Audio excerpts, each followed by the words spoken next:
मसीहा के बाबरकत और जलाई नाम में आप सबकी सलामती है। उम्मीद करता हूँ कि आप सब खैरियत से होंगे। कुरान वाले का बाइबल वाले से सवाल, मुकद्दसा मरियम ने इंसान को जन्म दिया या खुदा को? हमने कल एक वीडियो बनाई थी कि कुरान पाक फरमाता है कि जो चीज तुम्हें ए मुसलमानों समझ में ना आए तो वो चीज तुम अहले किताब से या वो जिन पर पहले इल्हाम उतरा है उनसे मालूम कर सकते हो, उनसे पूछ सकते हो। तो ये एक भाई है, शायद उन्होंने गुस्से में जो है वो सवाल किया और कहा कि एक कुरान वाला एक बाइबल वाले से सवाल करता है कि मरियम ने इंसान को जन्म दिया या खुदा को। तो जरूर हम इसका जवाब देंगे, और इससे पहले कि हम अपने जवाब की तरफ बढ़े, मैं चाहता हूं वो लोग जो हमारे चैनल पर नए आते हैं काइंडली हमारे चैनल को सब्सक्राइब करें, लाइक करें और इन वीडियोस के लिंक्स को बहुत सारे दोस्तों के साथ शेयर किया करें ताकि खुदा के कलाम को हम ज्यादा से ज्यादा लोगों तक पहुंचाने वाले हैं। और एक और बात के बेल आइकन जरूर प्रेस किया करें ताकि आप तक सारी वीडियोस जो है वो पहुंच सके। सो आए अपने उस जवाब की तरफ बढ़े, अपने टॉपिक की तरफ बढ़े। तो मेरे साथ निकालिए लूका रसूल की मार्फत लिखा गया इंजीली बयां और उसका पहला बाब और उसकी 34वीं और 35वीं। मरियम ने फरिश्ते से कहा, ये क्यों कर होगा जबकि मैं मर्द को नहीं जानती। यानी कि यीशु मसीह की पैदाइश में कतई तौर पर किसी मर्द का इंसानी बाप का कोई किरदार नहीं था। और 35वीं आयत, और फरिश्ते ने जवाब में उससे कहा कि रूहुल कुद्स तुझ पर नाजिल होगा और खुदा ताला की कुदरत तुझ पर साया डालेगी और इस सबब से वो मौलूदे मुकद्दस खुदा का बेटा कहलाएगा। खुदा के पाक कलाम के पढ़े और सुने जाने के वसीले खुदावंद हम सबको बरकत दे। सब कहें आमीन। सो यहाँ पर तीन खास चीजें हैं, तीन खास बातें हैं। नंबर 1, रूहुल कुद्स तुझ पर नाजिल होगा। नंबर 2, खुदा ताला की कुदरत तुझ पर साया डालेगी। नंबर 3, इस सबब से वो मौलूदे मुकद्दस खुदा का बेटा कहलाएगा। ये वीडियो डिटेल में हो सकती है और मैं चाहता हूं कि हम जल्दी से इसको वाइंड अप करें, लेकिन अगर वीडियो लंबी भी हो तो पूरी वीडियो देखें ताकि आपको बातों की समझ आ सके और फिर आप आइंदा को किसी और को इसका जवाब देने वाले। सो रूहुल कुद्स तुझ पर नाजिल होगा, इससे क्या मुराद है? रूहुल कुद्स की कुदरत तुझ पर साया डालेगी। इससे मुराद क्या है? इससे मुराद ये है कि रूहुल कुद्स जो खुदा की अपनी रूह है और वो मुजजाना और तख्लीकी रूह है, जिस सबब से, जिसके वसीले से बीबी बतूला मरियम के बतन में यीशु मसीह का अमल ठहरा।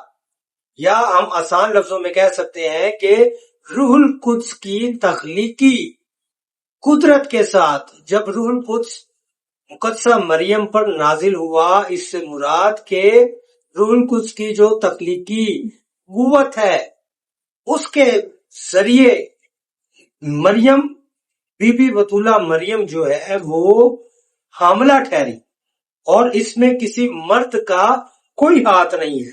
ये डायरेक्ट इलाही मुदाखलत की नुमाइंदगी है। रूहुल कुद्स जो जिंदगी बख्शने वाला रूह है और रूहुल कुद्स की मौजूदगी ये साबित करती है कि इसमें इंसानी बायोलॉजिकल चीजें रूनुमा नहीं हुई, बल्कि वो रूह जो खुदा का रूह है यानी रूहुल कुद्स, उसने बायोलॉजी को साइड पे कर दिया, इंसानी हयातियात को साइड पे करके बीबी बतूला मरियम को जो है वो हामिला ठहराया और खुदा के बेटे को इंसानी वजूद बख्शा। नंबर 2, खुदा ताला की कुदरत तुझ पर साया डालेगी। खुदा ताला की कुदरत سایہ ڈالے گی، اس سے مراد کیا ہے؟ یعنی کہ خدا تعالیٰ کی جو حضوری ہے، جو پریزنس ہے، جو اس کا ابر ہے، جو اس کی قدرت ہے، جو اس کی قوت ہے، وہ بی بی بطولہ مریم کو جو ہے وہ گھیر لے گی۔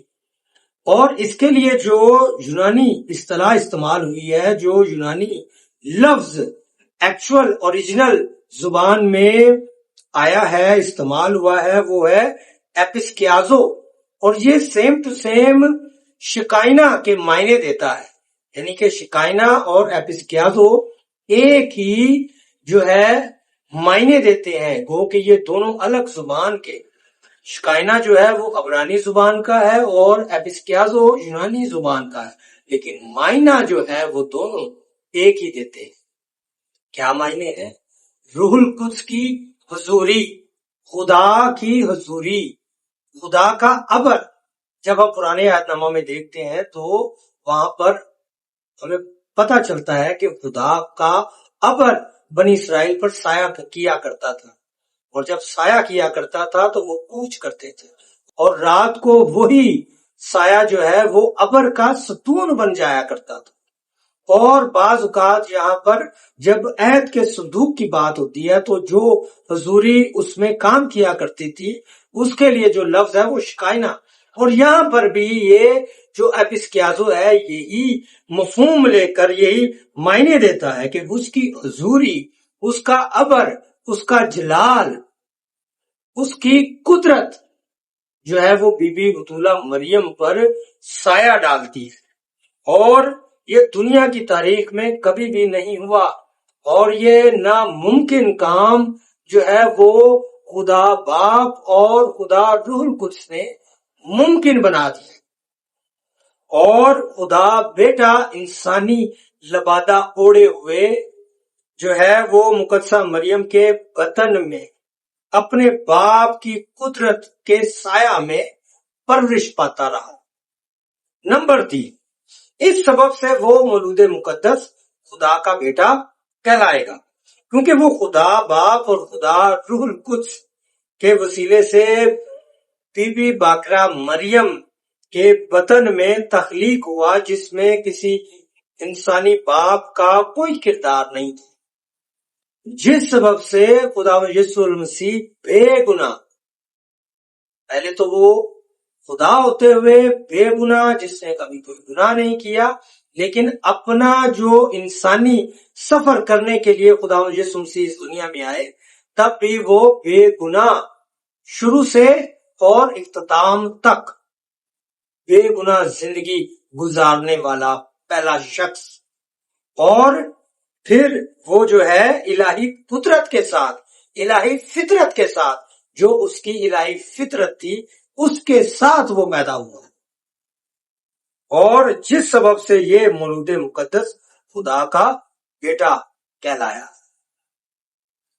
اتنی ساری ڈسکشن کرنے کے بعد ہم اس نتیجے پر پہنچتے ہیں اور اپنے جواب کی طرف بڑھتے ہیں، اور اب جواب جو ہے بڑا آسان ہو گیا ہے کہ مقدسہ مریم نے یسوع المسیح کو جنم دیا، اس یسوع المسیح کو جنم دیا جس میں انسانی اور الہی فطرت موجود تھی۔